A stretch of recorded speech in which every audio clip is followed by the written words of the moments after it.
I did. Yes, I have that too. And then hopefully there's 2 people in the waiting room. There's no one in the waiting room right now. There's no one in the waiting room.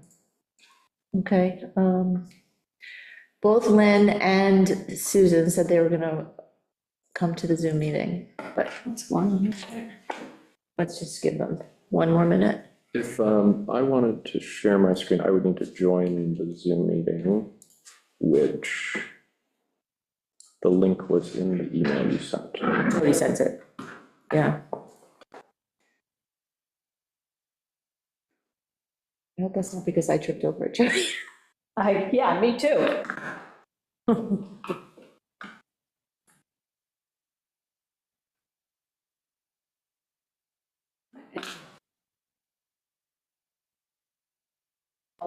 It's okay. That's just me.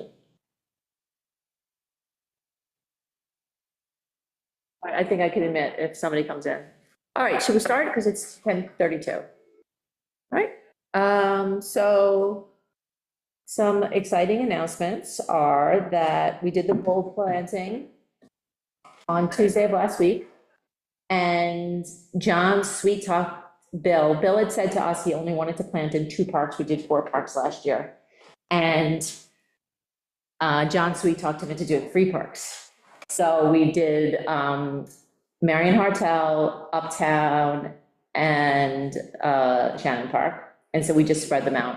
We did a lot less in Shannon Park. Uptown, you mean Village Park? Not Global Village across the street, Phil Dankert. So we did Phil Dankert. And while I was there, I talked to John about some of our ideas for the parks. In particular, I told him that you had noticed that there's 3 half basketball courts and no basketball court. And he was like, where do you want me to finish the basketball? He's just like happy to put in it. So he was ready to go on that. And then I also told him what we wanted to do pickleball.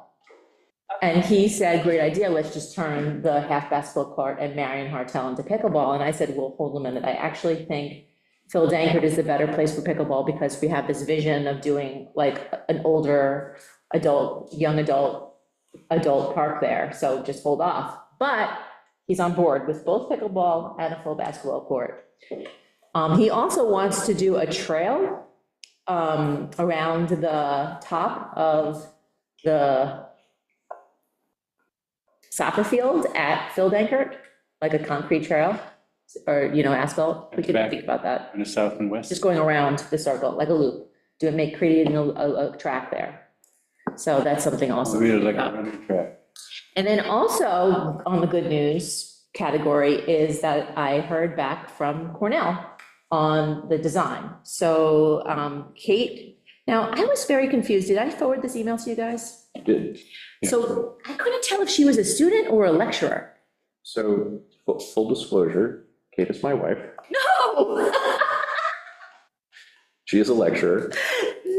Yeah.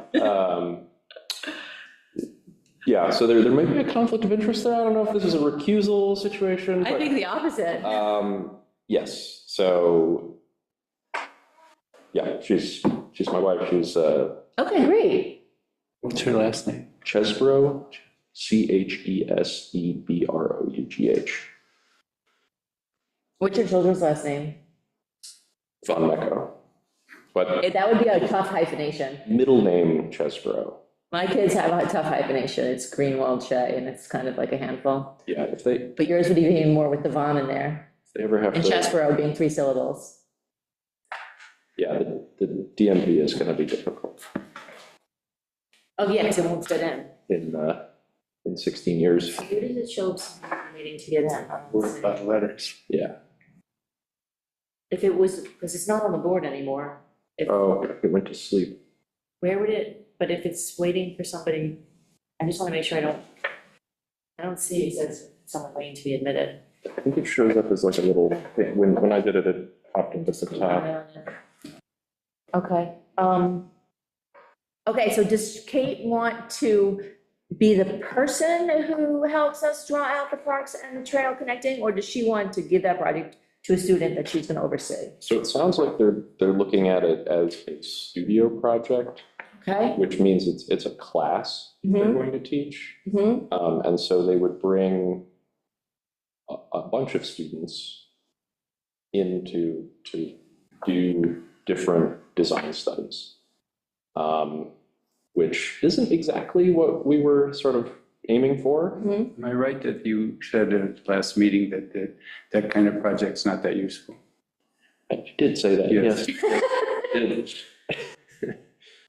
We saw in Lansing, there was a great big project, bunch of, and from students also. And when we first started talking to Lansing, and they had that huge pile of resources, there was a couple of, I have it, I have their student project here. Yeah, so that is a little different. So that was done by the Design Connect, Lansing Trails Toolkit by Design Connect. Yeah. which is essentially a club. It's like an urban planning club.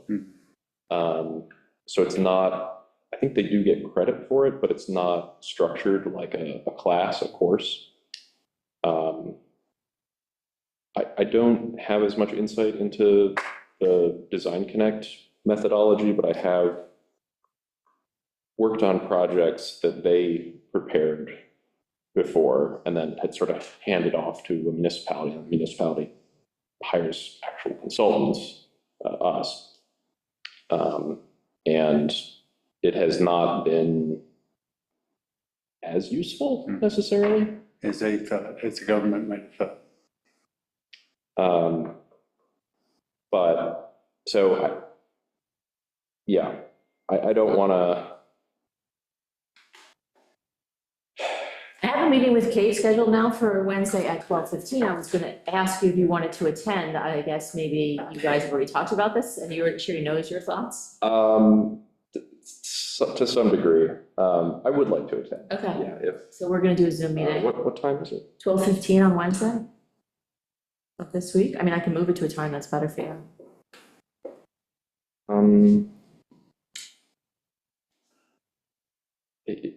12:15, I should be able to make it. So I wanted to kind of preliminary scope out what we want, if we're all on the same page. So my goal for the project is twofold. One, they're going to make us park maps that will have some future ideas. And then two, they're going to do a connecting trail. So either how you would get from park to park now and future plans that we'd hope would be a better connection, a more rural connection, like a trails connection or a sidewalk connection. So how you'd have to get there now, step one would be with maybe adding some sidewalks, and step two would be maybe having some better trails to get from park to park.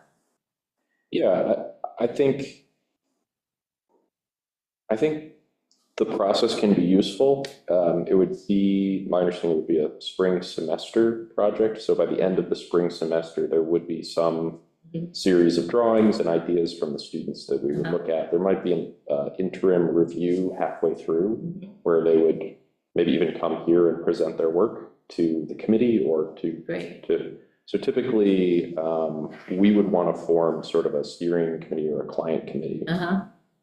Might just be the Greenway Committee, it's that group. Yeah. That would meet and work with the students to explain what our goals and objectives are. And then they will do with that what they will. It will be a bunch of students producing it, so. Do they work as one group, or do they have each individual student or small groups? Typically, it's small groups, so you end up with a couple different projects, depending on the size of the studio. You know, if it's a very small studio with only like 8 students, maybe 2 groups. It might just be two separate concepts. But I think the downside to it being student work is that you don't know that it's not going to be professional grade level, and students tend to have more a focus on really good graphics because they're trying to build their portfolios as opposed to things that are actually buildable. Well, that was my one thing. We once had a presentation here, and I want that hour of my life back. They had this plan for the mall with like ice skating and all this stuff, and I was like, I don't want pipe dreams. That's my only criteria. Because that's just wasting our time. They can have good graphics, that's totally fine, but if it's pipe dreams, I don't want to do it. So, I think, so then going into this, being very clear with what is useful to the Right. village. Right. And sort of setting those criteria very, very clearly. Mhm. Because otherwise it will, Yeah. there is a danger that, There could be a 5-year and a 10-year plan, but it has to be realistic. right, It has to be based on what we, the municipality, control. But future trails could be nice and ambitious, why not? yeah. And I think it could be, so one of the things with the student work is they typically ignore budgets, Mhm. right? They're just like, Right. what's the coolest Right, thing that's what happened at we that could project. possibly do? And it's like, that's fantastic, but there's no way that's economically Right, achievable. exactly. So establishing sort of some core criteria, like tell them what they can't do, Mhm. even upfront, like no buildings, right? We don't want a No new, buildings, that's a great idea. right? Yeah. Pavilions, sure. No suspension bridges. No suspension bridges, exactly, like sort There of, it is. and I think that might be useful for the students to get a little bit of a reality check of like, look, in your career, when you actually are a professional, you're gonna be working with clients who have budgets, and, we're asking for master plans for long-term build-out, but it has to be within the realm of what's achievable without many billions of dollars of investment. That's exactly the metric I'd like to set, within the realm of what is achievable. Great, okay, so you wanna come on Wednesday if you can? I can, Okay. again, I don't need to. I think it'd be great if you Yeah. could. I mean, Kate and I You talk. live separate lives professionally, right? Like, Yeah, people are in the same field. yeah, Let's talk it through a little bit. oh yeah, no, I mean, The teaching obviously, is very different. we talk about all the stuff that's going on, but in terms of, I would not want to tell her how to run her class, Okay. just like I wouldn't want her to tell me how to do my Okay. job, so. Larry, do you have any thoughts of what we should also say to the class about the project at the beginning, at the outset? Well, they should get out there and actually walk it. Yes. That's it, I think. Set up a time before you start drawing. Just came from the loop. It's a lot different than I remember it from a couple years ago. There are a lot more, Boots on the ground. yeah. That is an excellent suggestion, thank you. Okay. One thing we may want to be careful about is talking to neighbors, property owners, people, and how this comes across. Because, again, it's students who don't always have control over them acting professional. They may just go and knock on somebody's door and with a clipboard and say, hey, we're here from the Greenway Committee. No neighbor contact without prior position. Yes. Okay, That would Permission. cause a lot of problems. good idea. The village is already planning to pave their back porch or something. Right, exactly. So I mean, if there was going to be a public outreach component to this, that just make sure that we have control over that, and maybe it's something where people could come here for like a visioning session or something, and that could be useful for everyone. Okay, But that we wouldn't just let them. okay. Yeah. Okay, so what we want to ask them to do is to first go see all the properties, then we'll all get together for a visiting session, lay out the criteria of what the expectations are at the visioning session. So if I were putting this together, I would say step one would be maybe sure, they go do their sort of investigations of walking around and looking at things, and then just meeting with the Greenway Committee, Okay. right? So sort of a check-in meeting with us as the client Uh-huh, or the municipality, uh-huh, to explain, and, maybe the mayor wants to be there for that, or whomever, or it could just be us, Mhm. to sort of explain what our goals and objectives are. Talk a little The bit- mayor's on the Greenway Committee, he just hasn't been attending the meetings. Yeah. He's certainly welcome to. Yeah. So that we would sort of, before they, so they've been out, they're at least sort of familiar with the park, they'll have a bunch of questions for us. And we can explain what it is that the village is trying to do and how they can be helpful to us. Sounds good.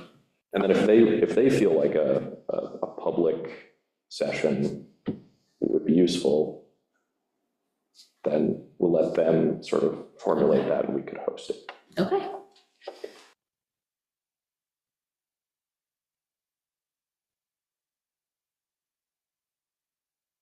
Great, okay, good. I think that's gonna get us a long way towards our goal of having a master plan. At least we'll have drawings and hopefully they'll be useful. Yeah, if all we get out of it are some really good existing plans that show where everything is now,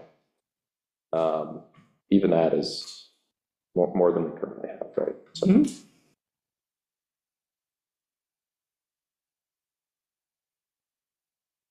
Make sure that existing plans is part of it, so you know, at least get that. That's a good idea too. Yeah. Excellent, okay. You had a walk it, then they have a meet with Greenway Committee, and then next is they do their stuff and present. And we decide how we have them present. I think Oh, admit. Oops. I think there would, so they typically do like a mid-term review. Hey, Susan, sorry if you were waiting. I apologize.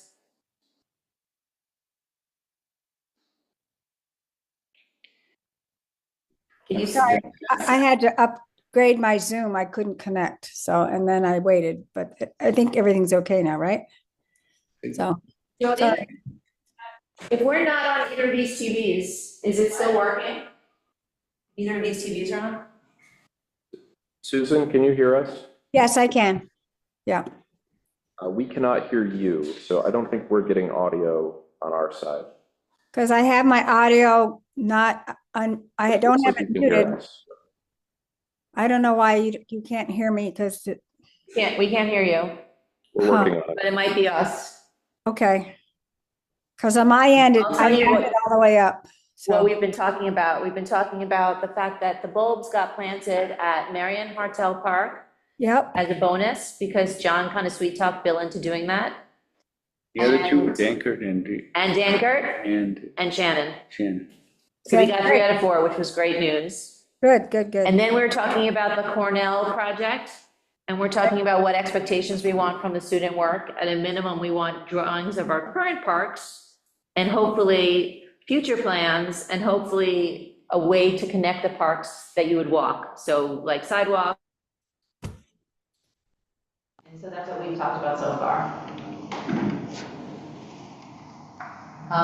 We were just gonna this, and we got an estimate for tree removal, and I think we really need to think about Greenway budget and what we want to spend money on. And I will tell you that to remove the trees was approximately 2,000 something. Let me look at the exact estimate. I'll forward the estimate to you guys so you can have it.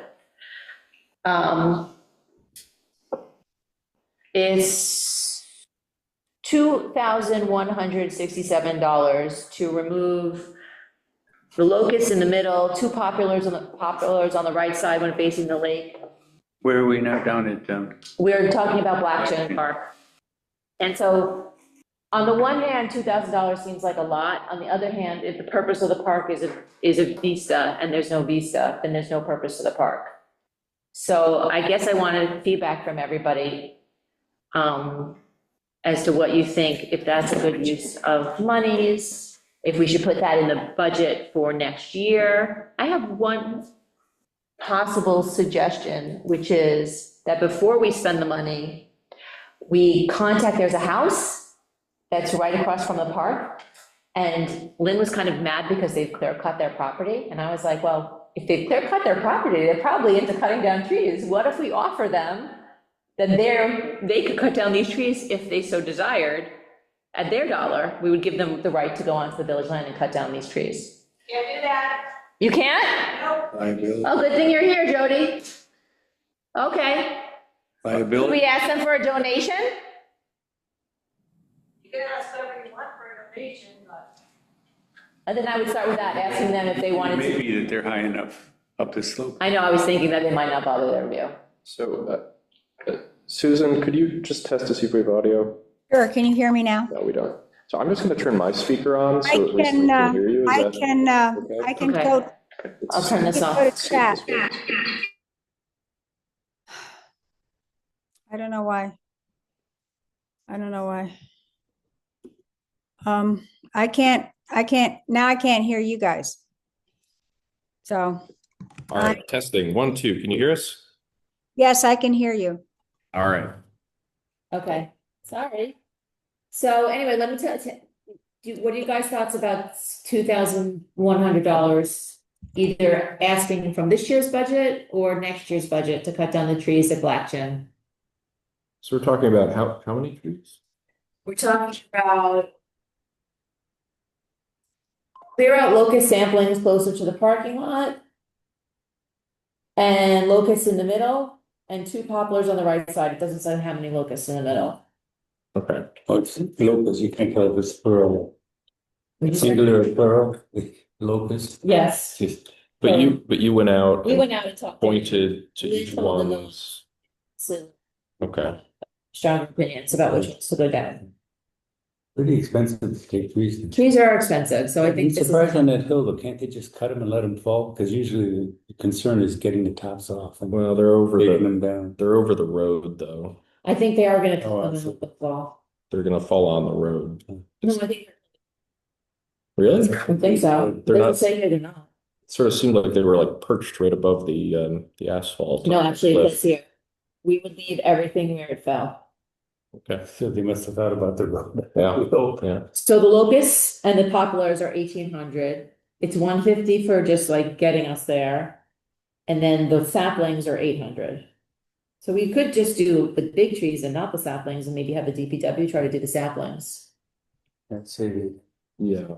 So the DPW can't do the large trees for insurance purposes or something. Actually, I can ask on Thursday. So let me ask on trees. Well, I'd like to get that willow. Yeah. Good fence posts. Yeah, I mean, I guess it would depend on DPW. Okay, so Whether- I'll start by asking them. If not, I mean, 2,000, I would. There's probably not going to be a professional tree removal service that's going to show up anywhere for less than 2,000. I agree. Just the mobilization is. Right. I mean, if it wasn't. Yeah, if it wasn't an insurance and liability issue, you could just get somebody with a chainsaw, and sure, but for actual professionals with insurance. Okay, let me raise at the noon meeting. Let me raise at the noon meeting how much John would be willing to do. I'll ask them. And if they have time and space.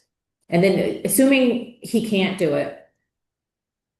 And assuming we have money in the budget for this year, is this a priority? Do we want to do this? Or do we want to put this in the budget for next year? If we don't have the money, how do people feel about this? I didn't feel rushed. If there are other things that money could be going towards, I would like to compare what's else, because if there's nothing else, sure, why Yeah, not? next year we may have bigger projects. We don't know what's going to come. Next year, we're gonna 100% have bigger projects, because at minimum, we're gonna want to do the trail. And that's $10,000, and we could have $5,000 paid for it. We want to do signage. We'll be on board by next year with having a better signage plan. Yeah. So I think next year we're gonna have big projects. I almost think for that reason, we should kind of do it now. Yeah, that makes sense. Yeah, I agree. They've done the capital, so It's smaller. It's low priority, but if the money can't I be agree. spent on anything else, let's just get it done. Okay. Any thoughts, Susan? I don't know if you can hear me. I'm trying to go through the chat and I'm putting comments in the chat. We can hear you. We can Oh, hear you you. can, okay. Yeah. I guess if you have the money, but I'm just surprised that tree landscapers can't cut the trees down and let them fall They are toward gonna. This cost is for it falling down. the falling down, okay, and no stump grinding, I assume. No. I don't know, I would first say, take the big trees down and see if John can remove the saplings. I agree with that for sure. Okay, I'll ask on Thursday and I'll follow up with you guys. Okay. If he says no, then have him do everything, but if we can get him to do the other ones first, then, yeah. Okay, I'll Or follow neg- up with John on Or Thursday and see how negotiate she's with a couple working. of different people. I saw a new person who's cutting down trees. I mean, who might be interested. So there's more than just, you know, the, We have to get at least 2 bids, and we Okay. told these guys that, okay, good. so. Thank you. Yeah, do you have a name that we should call for the second one? Let me see if I can find it. I'm not sure I can still find Okay, thank you. it. He put a flyer in our mailbox, Carolyn. So I don't know if I have it, so. Okay. All right, I'll ask. I'll ask her. Okay, and you have maybe some thoughts on the Shannon Park pollinator garden to share? Yes. Very excited to see this. Drew a plan. Like to update everybody that Sarah Moira had volunteered to do a pollinator plan, and then she got a little oop, she got a little upset with some stuff with the village and her property, and just decided for personal reasons she did not want to work with us, which I was bummed about. It's too bad. I know. Somebody drive on her lawn or something? No. She had a water leak and didn't like the interactions that happened thereafter. Like a water main on the street? Mhm. Something wasn't capped properly, and I think she blames the village. That coming up. No, but it says you started showing, oh, yep, yeah, there it is. Let's see. Or we can just huddle around here. So this is a little more professional than I had planned to do or what we were asking for, but I don't have it in me to do a less professional sketch. So I think this follows more or less what we had discussed with the Can you corner. Yes.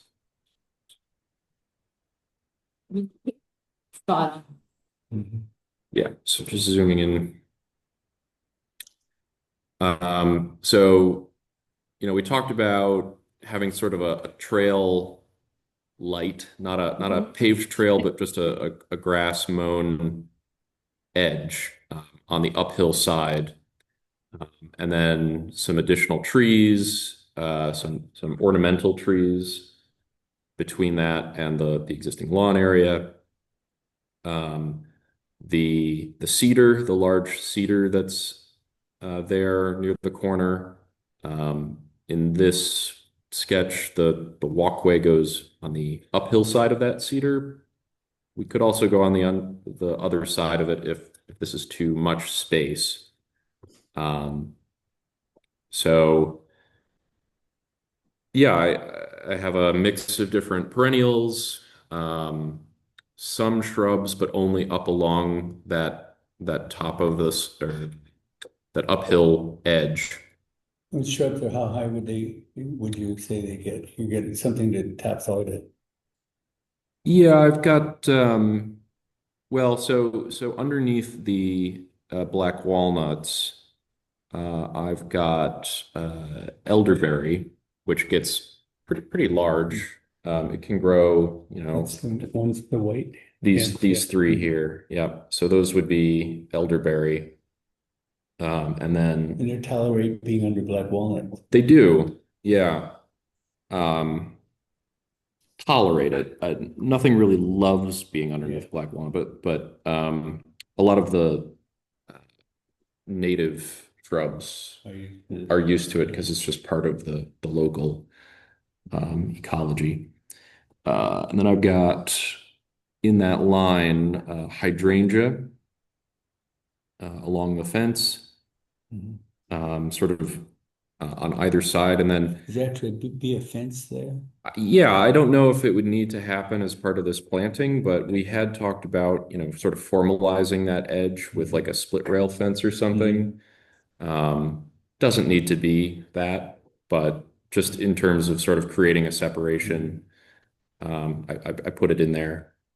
The shrubs alone would sort of create that Yeah, boundary. I've always thought we need to think about, if we were thinking about kids playing here, every time you kick a ball, it goes into the street, no matter Right. which way you go. Yep. Even along the forsythia, we having some kind of wire fence in there. I'm sure the DPW would hate that. You have to park on site again? No. And so Peter Brennan stopped by, who was a long time resident, and he was talking about how the whole thing was fenced. And I was like, I've been there for 17 years, there was no fence here when I was here, but there was when his children were little, for that very reason. It doesn't have to be high, just something to keep the ball from. Yeah, it's pretty thick, the shrubbery on that side Yeah, now, I don't think you would need it, and I think if we had all. of the John stuff- hates those forsythia, doesn't it, DPW? I hate forsythia personally. I don't know how John feels. It's so well established that, so. I know, I truly hate forsythia. So we do have some kind of fence and maybe we'd only need a wire at the bottom of it or something. Yeah, Staple it. yeah, you could do something like that, sure. It's invisible. So you imagine this whole thing being filled in? Yeah, I mean, I don't see why not, except for expense. You know, these are all perennial flowers, so we're not talking about trees. So No, you'll that's see right. the whole hillside up to the two different layers of That's right. background. Yeah. Before. Then in the background, then there's lower shrubs, and then you'll see the whole, even see the path. Yeah, so That's the those stuff. trees are Cornus cusa. So they're a flowering dogwood-like Mm. tree. They're non-native, but they have a nice edible fruit and some lovely flowers. So that seemed like a good balance. Then they'll probably say, let's replace that with something local, but. Well, we had suggested Cornus florida. Yeah. We had mentioned that a couple of times on the walk, and she actually was fine with that. I was surprised also, but yes. For the garden, she wasn't interested in it being native, she was more interested in it being non-invasive and hardy. I'm worried about hydrangeas not being hardy enough without constant watering, but the smooth ones, I don't know, are they better? They're a native. They're a little bit hardier.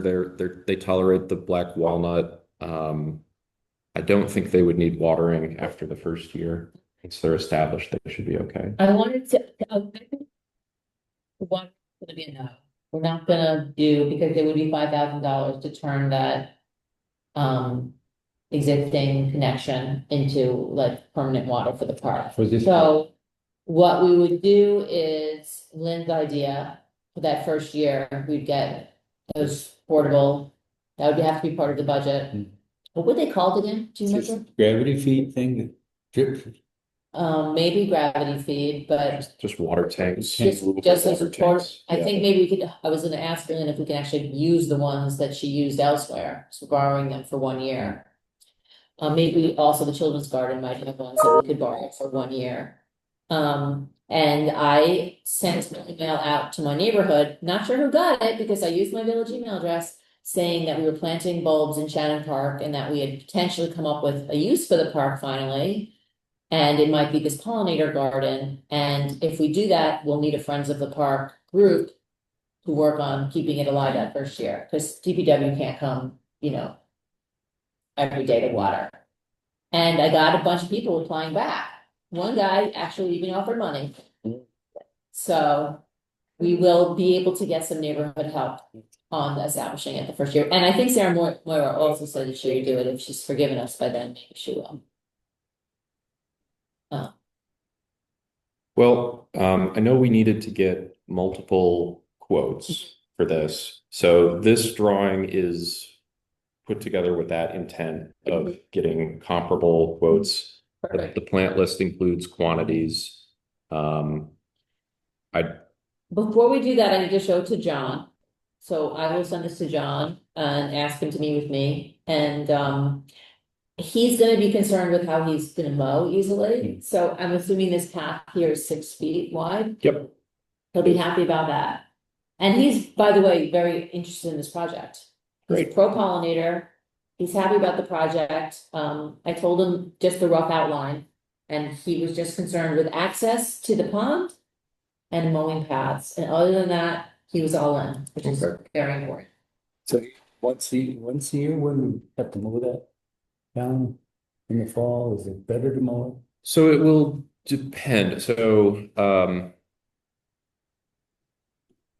it'll sort of depend on how this is maintained and upkept. If this is planted with individual plants, like even plugs, I wouldn't mow it for at least 2 years to let it get established.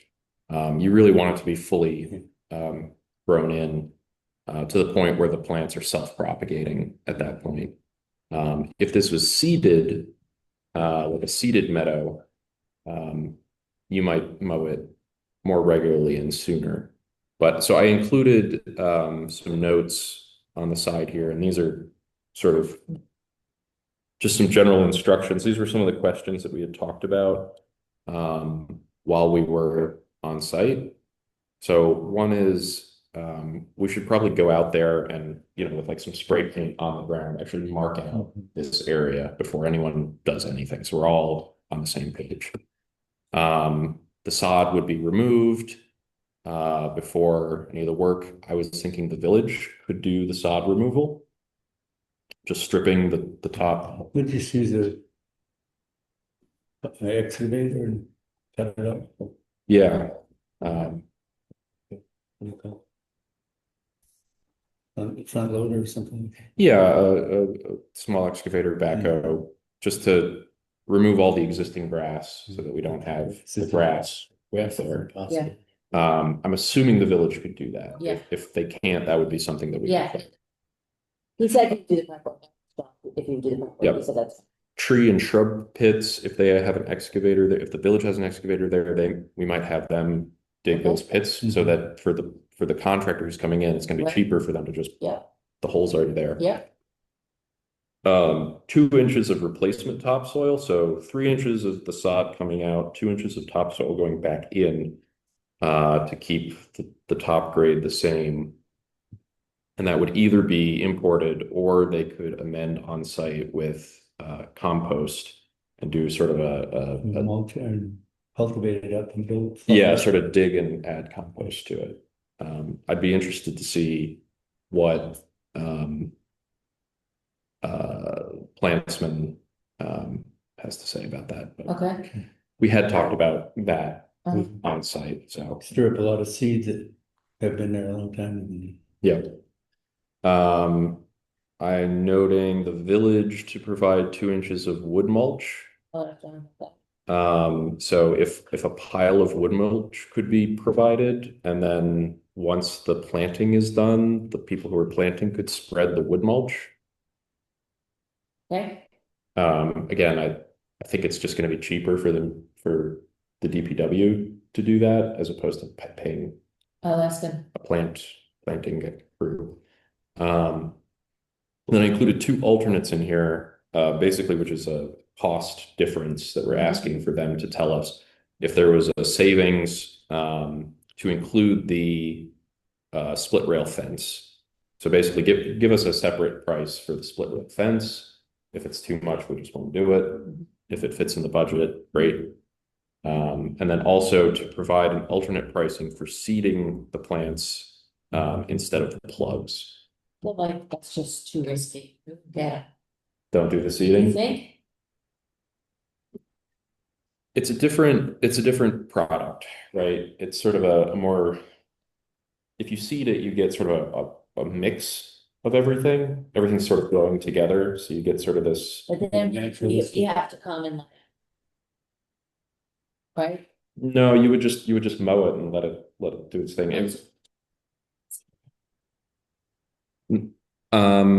We'd have a wild, like a meadow blend and seed the whole thing. Yeah, Just. Oh, well, no, basically everything that's shown in sort of a hatch color, right? This would all get seeded. What you have here are different plants. You indicate these are Right. in plugs. Exactly. So if they're doing plugs, they would plug in masses and there'd be these sort of swaths. And then, yeah, this is sort of a pathway that runs. this sort of loop. I mean, it's really just so you can be in the canopy instead of just standing on the edge of it. Yeah. So So- can I make a comment? I actually have four. First of all, the hydrangeas, we have several along our driveway and we never have a problem with dehydration. You know, they'll wilt, you know, and then they perk up. So that's one thing. The second thing, I'm confused about the scale, and it may be just the way of, you know, the drawing. And I assume that the green circumference, the green areas are just tree overhangs. But in comparison, the existing bench looks teeny weeny. And so I'm just nervous about how much of the playing field has been compromised. That was used this summer. The third is the split rail fence. I think they're kind of worthless. John put one up by the walkway up to the back of the mall. And unless you have work gloves on, you'll get a splinter. And it's so far off, you almost have to hold on to it. You'd have to step off. It isn't, yeah, it isn't, that certainly wasn't intended to be a rail, that's for sure. It's You can't terrible. even reach it from. No, you can't reach it. You'd have to step off the paved area.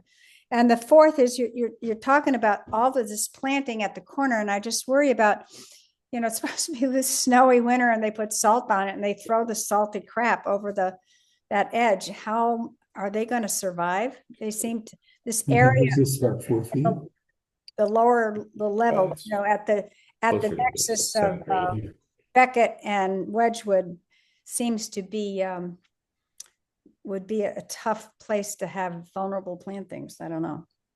So those are just my comments, and you probably can answer all those. So Yeah, so starting with the play field area, so the existing, I don't know if you can see what I'm drawing here, but yes, I can. so that's sort of the edge of the Yes. existing hedgerow. This is the existing cedar. Yes, I follow that.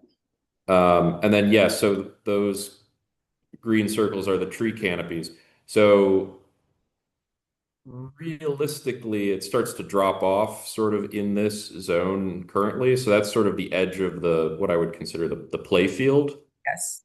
So we are reducing it, but it's not too much, right? It's sort of this end piece that we're sort of losing because we're planting these ornamental trees. Okay. But it's definitely more level up above. As long as we're not taking away the level area, I would say. It was nice to see that area was actually used for one of its intended purposes. That's all. I agree. That's why I like this plan for this park, because it's the first idea that was put forth that doesn't remove it as a playing field. So that is definitely something we want to think about when we put those, exactly where we put those trees is something we will think about for sure in terms of. Good. Okay. That's good. What did you see this summer in terms of games? What were they playing? Could you hear me, Susan? Yeah, I can hear you. I saw soccer. I think there's so much soccer going on with Ithaca Youth that they're just, you know, scouring the area for playing fields, practice fields. Yeah. Mostly, Yeah, I mean this. Yeah. Yeah, this is certainly never going to be scaled for an actual game, but I don't think you're losing much of the space where it's comfortable to kick a ball around. That's just my concern. As long as that's We should shift 3 feet towards the road if we feel like we're going to put these plantings just where it starts to slope too steeply. Yeah, the one thought I had was if you didn't have the 4 trees, you know, because there's sort of a very narrow space between the existing cedar and the edge of the canopy of that largest black walnut on the corner. If you were to just go straight between the two, you could probably really only fit 2 of those flowering ornamentals, which doesn't seem like it would have as much of an impact, but it would sort of make this play area, it would sort of square it up a little bit, make it a little more usable, but I don't know that it's worth losing those flowering trees. We can decide that on the ground. That's a good alternative. If we think it's too crowded and too encroaching, we'll just do the two. And the view from the street with with the different layers is probably more interesting also. Yeah, I definitely think that. Yeah, so, and again, this drawing is really just to get comparable pricing, so we can choose a contractor through as is required. And then once they are selected, we can certainly add and subtract from this and make modifications on site. But one of the points that came up is they need a plant list and a plan in order to make sure that the pricing they're getting is actually apples to apples, right? So, and then your other two questions. So the edge of the planting is actually along the property line. And if you can see the edge of the asphalt, so there's a ditch that runs Yes.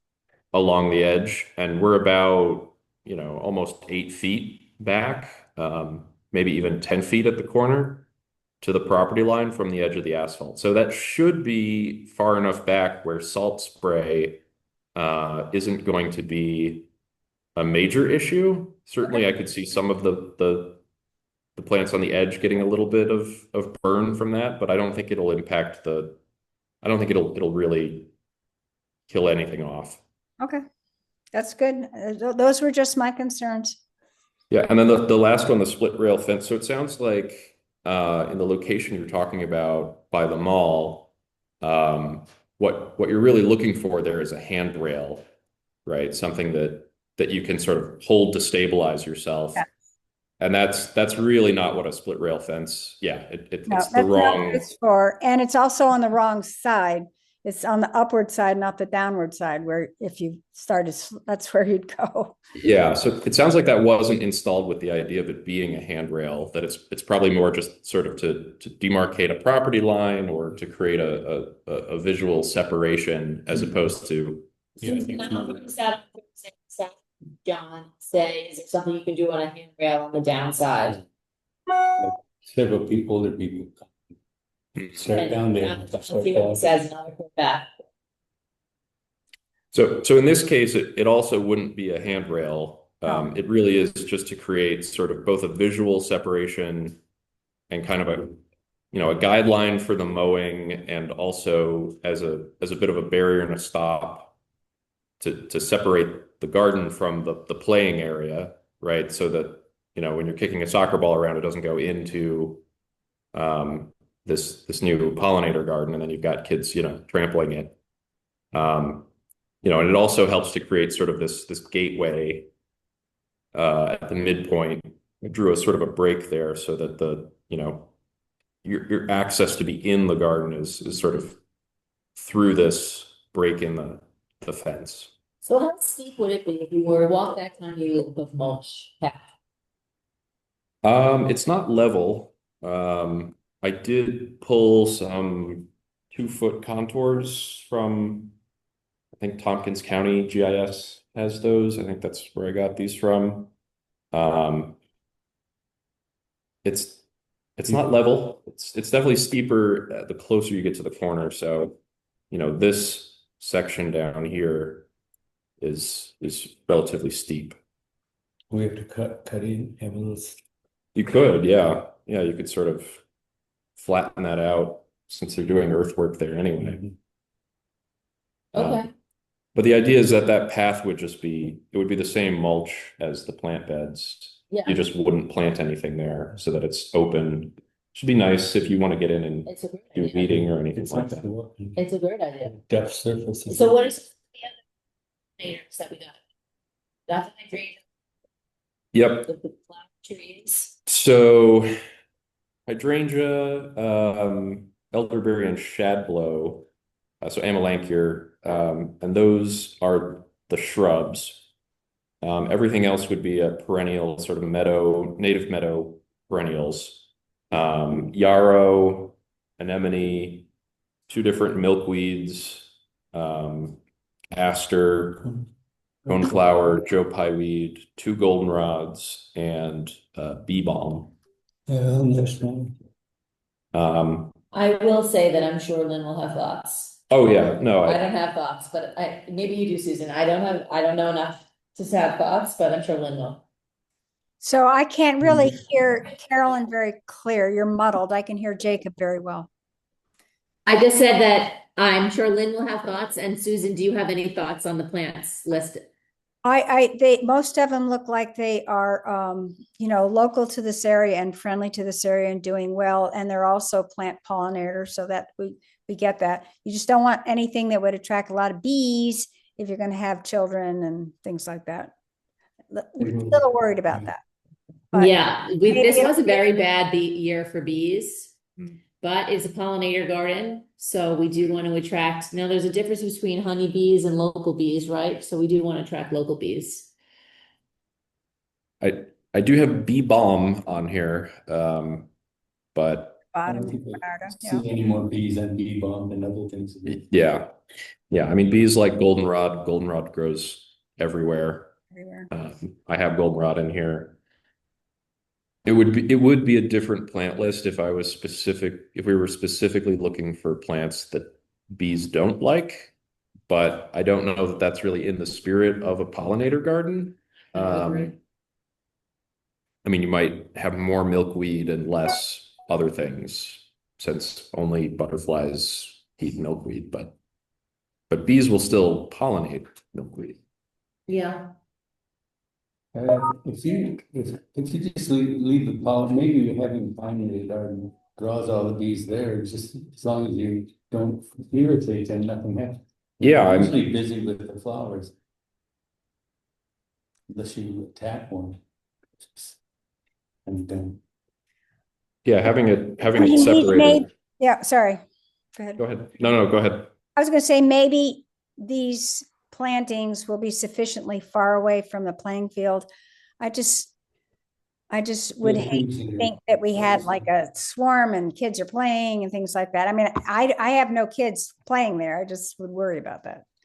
But so maybe it's okay. And certainly many of the things that you have on your list are growing, ubiquitously in the area around the walkway up to the mall, etc. They're there.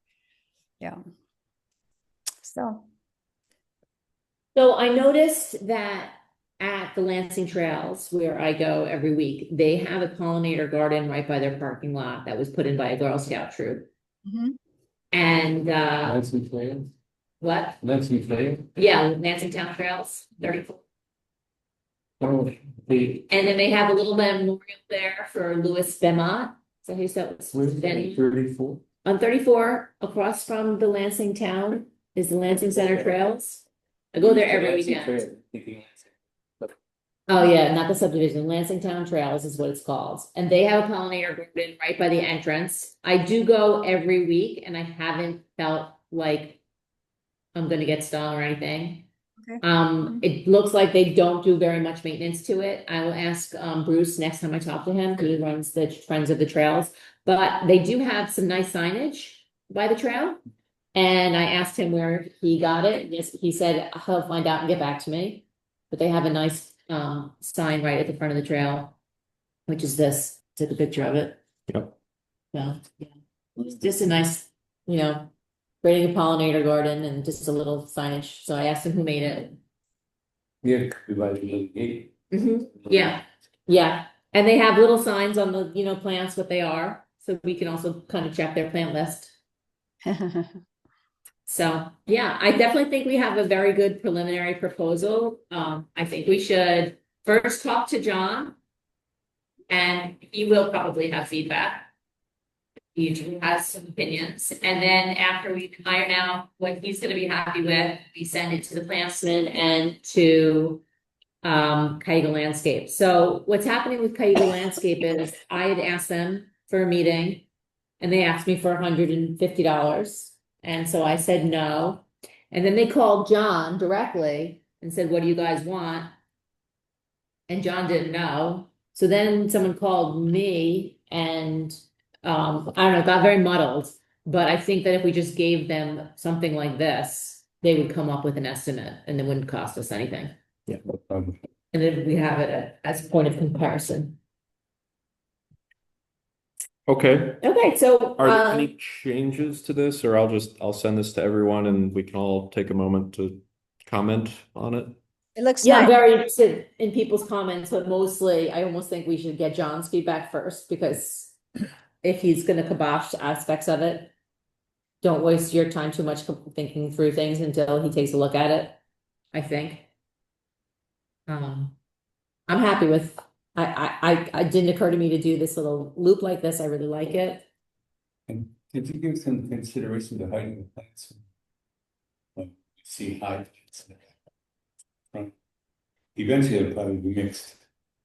Yeah, I mean, generally the shrubs will be taller, but a lot of these, you know, they're all sort of the goldenrod Yeah. height is kind of, yeah. You mow them early in the spring, does that that'll shorten the castings, I don't know, does that kill the big golden? No, if you do early spring mowing, then everything should come back just fine. You're basically just removing the dead stuff. Lynn will point out, we don't want sprinklers, which will eventually move into it, but she always says. So this entire garden is designed to be mowed down at the end of the summer? Except for the shrubs. Yes, all of these perennials will tolerate mowing. So they'll be mowed in November, October, November, at the last mowing of the year? I generally recommend spring mowing for the plants, but it is worse for nesting birds. So if anyone feels strongly that the birds should take priority over the plants, then there's, To be honest, other, not, Go. Soon, before it gets done. we really gonna have birds in this tiny area? They will. Really? It's so exposed. Yeah, I stepped on and kicked into a Carolina wren nest in a place that's in a triangular thing about this big. Okay. Right in the middle of it. I said, so bad about it. It was available, so she's there. Okay. I think they probably eventually will not very well. yeah, Maybe don't worry about it for the first couple of years. I wouldn't mow for the first couple of years. Okay. I would let these get pretty well established. Really the mowing is just to prevent woody invasives from coming in, because eventually birds will visit, they'll drop seeds from buckthorn and honeysuckle, and then those will start to grow up. And you either need to pull them when they're very small and you can still pull out the whole root, or you just mow it. Okay.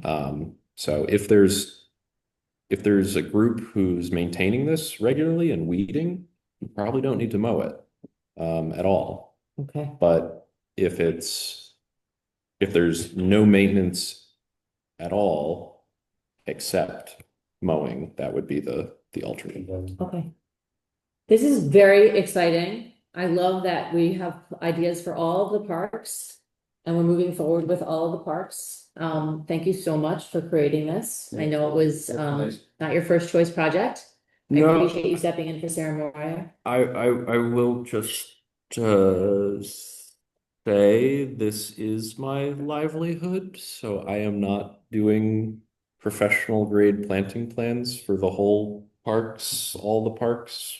Fair enough. Pro bono. At a certain point, my boss would say, "Hey, that's yeah." 10 So years ago, I did not know the term busman's holiday, yeah, but now I do. So I appreciate it. I know it wasn't your first choice, and thank you so much. We'll definitely have a great launching point, and certainly there'll be some changes from John, from the group, from Lynn on the plants, and maybe from the planters themselves, so they might have some suggestions. Definitely, we can consider, Susan, doing 2 trees instead of 4 if it impedes on the playing field. It's not a problem. I know that does violate the rule of 3, so I don't know, but Maybe we'll do 3. so does 4. So go to sport, that's true. Either one. Yeah, great. So could you send this around so I can go over it with John? yeah, to everyone on the committee, I'll just Thank you. So I will Oop, where'd you meet go? with Kate about the plans.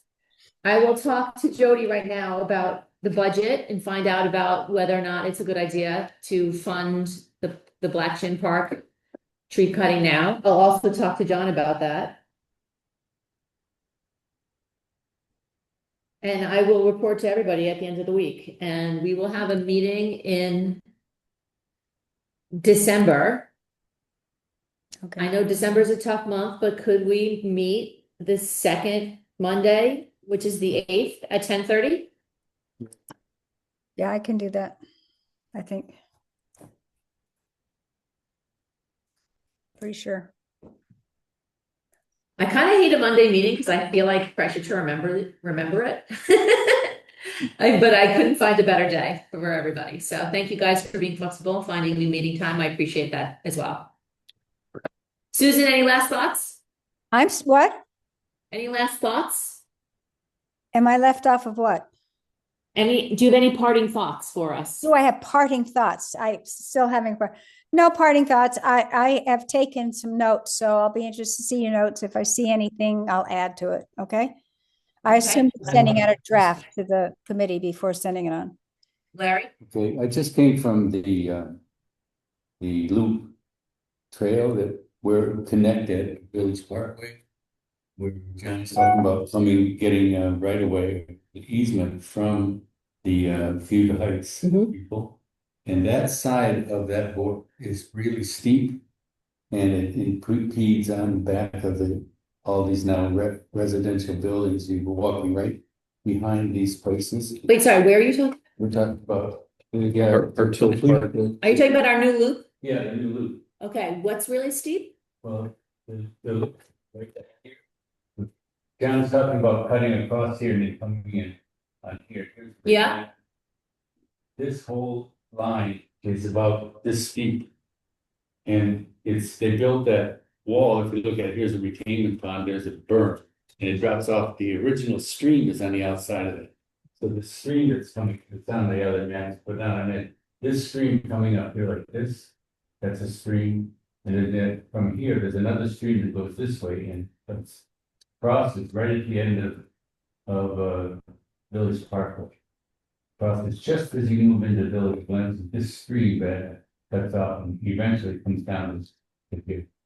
Putting it along here is really difficult. If you go on the other side of that stream, it's on our land and it's flat. So we can't get to the other side of our Yeah. land without, They're not gonna let us go. We're gonna cross the top. Was the plan, right? Right up here. We're all walking over to a map on the, So there's- Susan. Yeah, there's another. we're not gonna be, we're gonna be down here. That's fine. You can go down the stream. No, just somewhere in here. We don't have Oh, to. the path, yeah. We can just go like this though. Yeah, well, then there's no point, the connection, if you're coming from here and you're gonna walk to Danford. Okay, so where are you saying is too difficult? Well, you didn't, when you crossed into Lansing Heights. Yeah. You come on this side. It's gonna be a teeny tiny thing, just right over here to get Yeah. Okay, then you can go back into the village. Yeah. Yeah, okay, and when you walk, that's okay, that's good. Okay. Yeah, So- we're gonna need to go the other side I thought you were gonna try to get all the way to the retainment pond. I think we're gonna Yeah. try to do it whatever's simplest. Yes. Yeah, there. and whatever's most scenic. You can stay on, you're better to stay on our. Yeah, we wanna stay on our land as much as possible. So John is still working with the Clopex. Claypex, they are gonna give us a small easement in their corner. John wants to get that ironed down.